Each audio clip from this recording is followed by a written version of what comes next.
আমার পাশে আমার চৌদ্দ মুরব্বী আব্দুল হালিম সহ আমাদের নেতৃবৃন্দ উপস্থিত আছে মুরব্বীয়ান, আমাদের সাংবাদিক ভাইয়েরা, নবগ্রাম বাজার স্ট্যান্ডে সিএনজি ও অটোরিক্সা চালক ভাইয়েরা, উপস্থিত মা বোনেরা, আসসালামু আলাইকুম। আসলে আমি কথা বেশি বলবো না, শুধু বলতে চাই আমার জীবনের শুরুটা নবগ্রাম কাজীপাড়া বাজারের স্টেশন থেকে।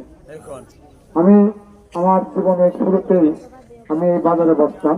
বাজারটা যখন সৃষ্টি হয় তখন আমাদের চেয়ে বেশি এই বাজারে কেউ বসতে হয়, কারণ আমরা দলবার আসতাম, আমরা হেঁটে আসতাম। তখন আমাদের আমি যুদ্ধ কিনা আর পঞ্চায়েত আমার ভালো লাগতো, তাকে হাত ভাই বলতাম, তখন জানতাম না যে ভালো লাগে, সেই সময় তাকে ভাই বলতাম।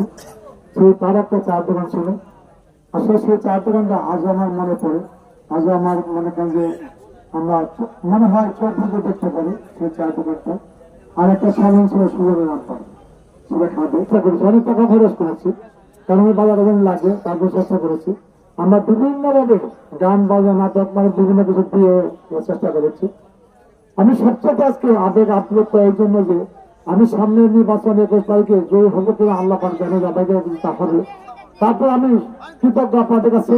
আজকে নবগ্রাম এবং কালীপাড়া দুটা গ্রাম একটা মতো পার্থক্য, তারপরে মতো পার্থক্য দিলে সবাই দল মত হিসেবে সবাই আমার পাশে দাঁড়িয়েছে, এই জন্য আমি আপনাদের কাছে কৃতজ্ঞ। আমি মনে করি আমার সেই নবগ্রাম কালীপাড়া বাজারে বসার সার্থকতা হচ্ছে। আমি আপনাদের কাছে আবেগ আপ্লুত যে আপনারা এত সুন্দরভাবে মিলেমিশে আমার পাশে থাকবেন, আমি কখনো কল্পনা করতে পারিনি। কাজে আমি